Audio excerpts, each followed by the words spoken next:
Today on Level Up, we are going to be talking about how do I market myself as a pre-licensed clinician, excuse me. Thank you so much, Ashley Cross, for this question. And this is Level Up. Level Up is all about helping you build and grow your dream practice. We're Kate and Katie of the Private Practice Startup, and we're so glad that we're answering these questions for you.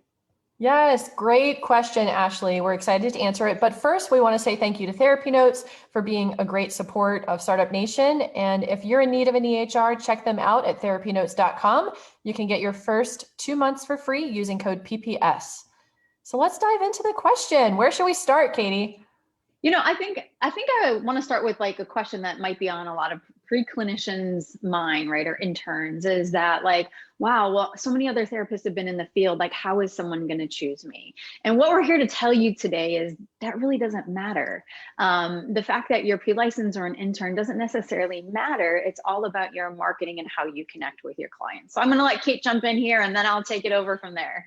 Yeah, I think it's important to acknowledge some of the mindset work that needs to be done as a pre-licensed clinician. I can remember when I first got into private practice as a registered intern, brand new out of school from the master's program, and I was really young and I looked young too. So I was insecure about that. I remember having scarcity mindset and imposter syndrome and really struggling with that. And even though I knew that I could help people, and even though I was novice, I was still good at rapport building and building a relationship and really helping people to reach their goals.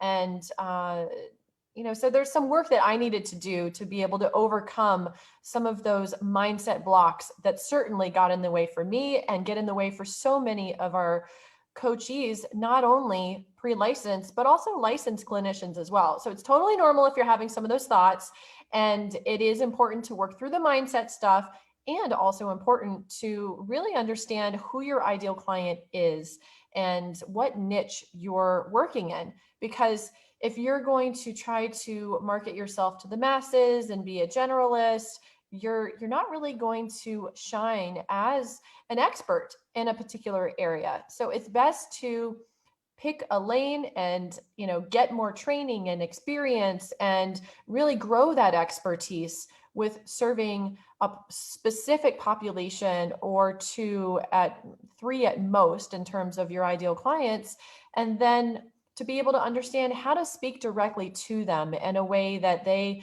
feel heard, they feel understood, they feel that they can see through your marketing efforts that you are the person to be able to help them reach their goals and to get the results that they're really looking for. So it's a matter of mindset work and marketing. Katie, what do you want to add? Yeah, and I can't say enough about what Kate's talking about rapport building. And look, Ashley, and everyone else listening to this, you guys are all in a great place. As therapists, you make the best marketers. You know how to connect with your clients, utilize their language, you know their goals, their dreams, their pains, their sorrows.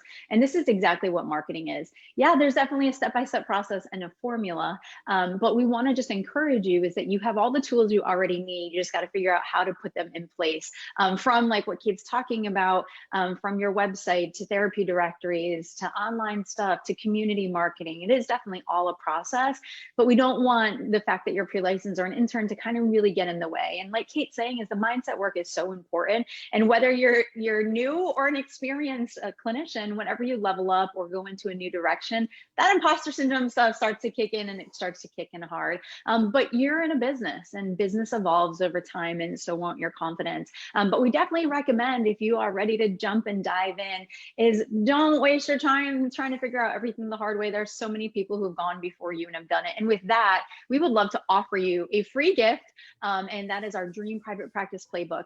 And that actually is decades worth of work and experience that Kate and I had building our 6-figure full fee private practices and helping so many other therapists just like you do the same. So we'll put that as the resources in the wherever I'm putting those things, you down guys, below. I'm gonna say in the chat, but it's not in the chat. Not on a webinar today. So yeah, it's in the resources section below. Yeah, we'll put the links for you go. there so you can check that out and take advantage of your Dream Private Practice playbook. Yeah. And if you're enjoying this Level Up series and you have additional questions that you want us to answer, definitely look for the Ask Us post. It's in the Facebook group every single Tuesday, and we will be happy to see your questions there. In the meantime, stay inspired. You guys got this. You got it. Take care, everybody. Bye, everybody.